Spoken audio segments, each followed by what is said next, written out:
स्वागत है आपका आज की चाय पे। हिना खान ने फाइनली रॉकी से शादी कर ली। जिन्हें नहीं पता मैं बता दूं, रॉकी वो है जो हिना खान की सबसे बड़ी स्ट्रेंथ रहे हैं through out her journey in life. And मैं उस पड़ाव की भी बात कर रही हूँ जब इंसान हार जाता है, हर उम्मीद से हाथ धो बैठता है, बट हिना खान की बैकबोन बने रहे Rocky. And finally she got married to him. एक टाइम आया था जब रॉकी को उन्होंने सिर्फ दोस्त करार दिया था, और उस वक्त के दौरान सबको लगा था कि ऐसा क्यों हुआ। हमने देखा है हिना कितनी इमोशनल रही है towards Rocky during her big boss journey. तो फिर अचानक से एकदम से बदलाव कैसे आया हिना में। बट वो कहते हैं ना कि those who are meant to be together they will come together no matter what. और इसलिए आज ये पॉडकास्ट मैं बना रही हूँ। ये बनती ही थी बिकॉज हिना ने ये देखा कि during the most difficult phase of life उनके साथ कौन था।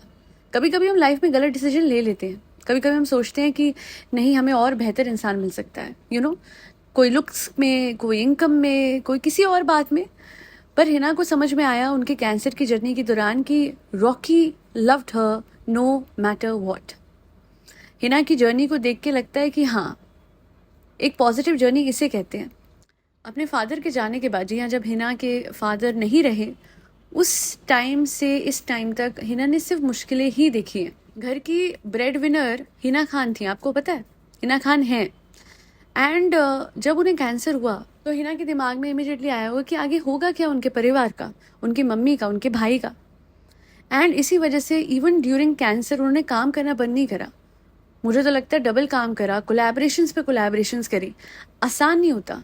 कीमो से बॉडी में इतना दर्द होता है, इतना ज़्यादा बॉडी कमज़ोरी में होती है कि जहाँ जाके कोलैबोरेशंस करना, इवेंट्स अटेंड करना, रैम्प वॉक करना, एंड अबव ऑल अपनी बीमारी को, मेड्स को मैनेज करना, all of this along with treatment is very difficult. And kudos to Hina, उन्होंने ये सब करा। बट कभी कभी क्या होता है कि हमारी इस मुश्किल जर्नी में मेंटली जो हमें सपोर्ट मिलती है from a loved ones, like from a mother and brother, वो तो एक बायोलॉजिकल कनेक्शन है उनसे, वो तो लाजमी है। बट जो रॉकी ने करा, आप लोगों को मैं बता दूं, Hina once told in an interview कि रॉकी ने उस हद तक सेवा करी है हिना की when she was undergoing chemotherapies, कि रॉकी का एक दिन बीपी शूट हुआ and he reached the highest BP which is, ऊपर का उनका 200 चला गया था एंड नीचे का 130 या 140 था।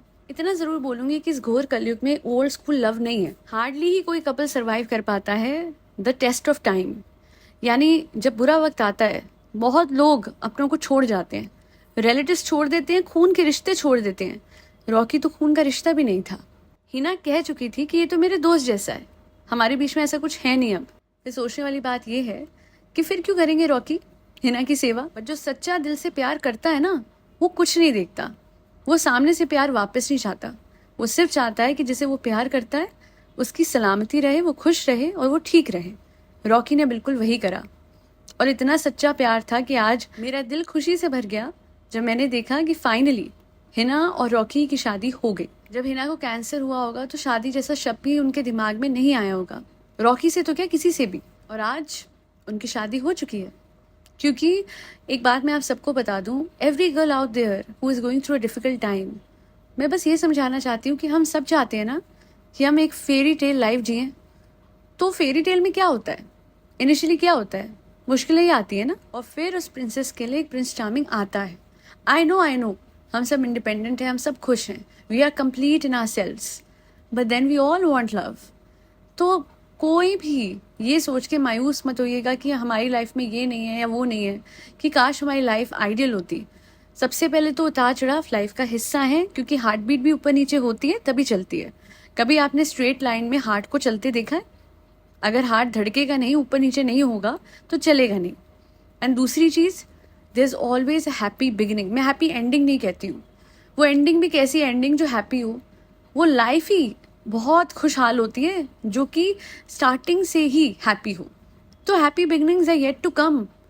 अगर अभी तक लाइफ में अच्छा नहीं हुआ है तो आगे भी अच्छा नहीं होगा, ये सोच के बैठेंगे तो नहीं होगा। बस याद रखिए, जैसे हिना खान ने अपनी किस्मत पलटी है ना, with the power of your own mind, ऐसे आप अपनी किस्मत बदल सकते हैं। बस आपको विश्वास रखना है कि अब तो सब सही ही होने वाला है। लोग कितना डाउट रखते हैं कि आगे जाके भी ऐसा ना हो जाए, वैसा ना हो जाए, होता वही है। हम कभी एक बार को ये नहीं सोच सकते कि आगे जाके ये होगा, ओ माय गॉड वो होगा, ये हमारे साथ इतना अच्छा होगा। ये सोच के देखिए इसमें हार्म क्या है। हम अज्यूम कर रहे हैं, which is actually the law of assumption. वैसे एक ऐसी मिरेकल पे आना चाहिए था टॉपिक, बट ठीक है, आज मेन स्ट्रीम उस पर डाल रही हूँ मैं अपने चैनल पे, that just assume that you are happy. इसमें कोई बुराई नहीं है। फर्स्ट ऑफ ऑल, अभी अगर आप सैड होते तो उसकी जगह हैप्पी होने में there is no harm. Secondly, you know what, you create your own reality. तो आप खुद ही खुश रहेंगी, धीरे धीरे वाइब्रेशंस अपलिफ्ट होंगी। वो सारी चीज़ें जो आज आप अज्यूम कर रही हैं इवेंचुअली आपकी रियलिटी बनेगी। सिर्फ अपना अच्छा सोचिए, सिर्फ 24 घंटे अपने दिल में ये बोलिए everything is happening for your highest good, and होगा। 1% doubt and it's over. Doubt नहीं रखना है। और कोई बोले क्यों करना है, ये तो डिल्यूजन है, लेट इट बी। अगर डिल्यूजन आपको खुश रख सकता है तो इसमें क्या बुराई है। अगर ये सोच के कि आपके पास बहुत सारा पैसा है जब बैंक में 0 पैसे हैं, आप खुश रह सकते हैं, तो एटलीस्ट उस टाइम पे आप रोएंगे तो नहीं।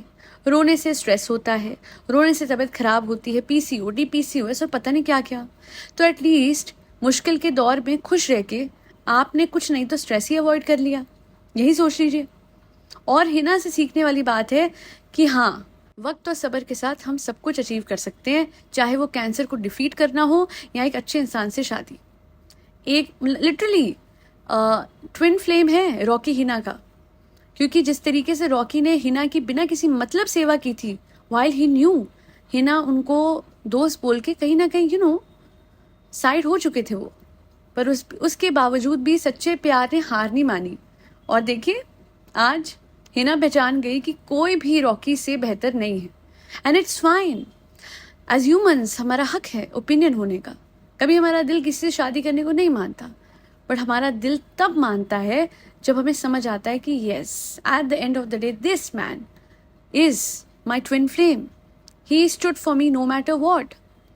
सो वो एक जर्नी थी उनकी, जब उन्हें भगवान ने रियलाइज़ करा, ऊपर वाले ने रियलाइज़ कराया कि हाँ, यही आपका ज़िंदगी भर थ्रू थिक एंड थिन साथ निभाएगा। And that's how it should be, and we all deserve love in our life.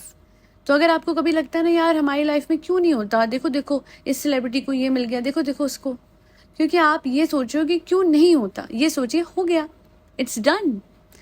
ये सोच के चलिए कि वो चीज़ आपको मिल चुकी है एंड वो चीज़ आपकी है। बहुत सारे लोग बोलते हैं ऐसे होता तो हर कोई कर लेता, ऐसे होता तो हर किसी के पास सब कुछ होता। इसलिए ही तो नहीं होता क्योंकि हर कोई सोचता है ऐसे थोड़ी ना होता है। आपको अपनी रियलिटी देखनी है, दूसरों से आपको क्या मतलब। आपको अपने आप को खुश रखना है, लॉ ऑफ असम्पशन अपने लिए फॉलो करना है। किसी और ने किया या नहीं किया, किसी और को मिला या नहीं मिला, उससे क्या फ़र्क पड़ता है। Ultimately keep your self happy, remain in delusion till you can, till it becomes your reality. Because dreams देखना सबका हक है, बट यही बिलीव करने लग जाएंगे कि ड्रीम्स फुलफिल हो गए हैं तो that's even more better. It's like and automatically you will do things which are in conformity to all of your dreams, जिसमें आता है आपकी ज़िंदगी में वो इंसान मिलना जिससे आप प्यार करते हैं, आपकी आइडियल जॉब मिलना, किसी भी बीमारी को डिफीट कर देना, या फिर एक हंसी भरी खुशहाल ज़िंदगी जीना। All of this is feasible, it is easy, बस अज्यूम करना है एंड इट्स डन। तो बस यही मुझे मैसेज देना था that yes, if you believe it, it will happen. If you assume it is true, it is true. Because जो अभी हो रहा है वो हमारा 3D है, हमारी रियलिटी नहीं है। हमारी रियलिटी है वो जो हम चाहते हैं और हम सिर्फ अपना अच्छा चाहते हैं। अच्छा, लॉ ऑफ असम्पशन में आप किसी का बुरा नहीं चाहिएगा क्योंकि वो उलट के आपको ही मिलेगा। Only for your highest good आप सोचिए एंड दैट्स डन, आपको मिल जाएगा। It's that easy, not at all difficult. That be all. Thank you so much for listening to my podcast. और हाँ, एक किसी मिरेकल्स का लिंक कमेंट सेक्शन में दे रही हूँ। लॉ ऑफ असम्पशन से पहले कुछ करना होता है, और वो होता है कि आप अपने आप को सबसे पहले पेडेस्टल पे रखें, यानी ये समझें कि आपकी इंपॉर्टेंस क्या है। तो पहले वो कीजिए और उसके बाद कुछ अज्यूम कीजिएगा, क्योंकि जब तक आप अपनी इंपॉर्टेंस नहीं समझेंगे लाइफ में, अपना सेल्फ कॉन्सेप्ट क्लियर नहीं करेंगे, you can not assume anything. क्योंकि आप चेज करेंगे, whereas we don't chase, we attract. That'll be all. Thank you so much for listening to my podcast. Here's wishing all the best to Hina for her new beginnings in life. ऐसे ही हमेशा खुश रहें वो, और I'm so happy that she has not only recovered from this big disease, but इतनी हंसी और खुशहाल जिंदगी वो जी रही हैं। God bless her with all happiness in the world.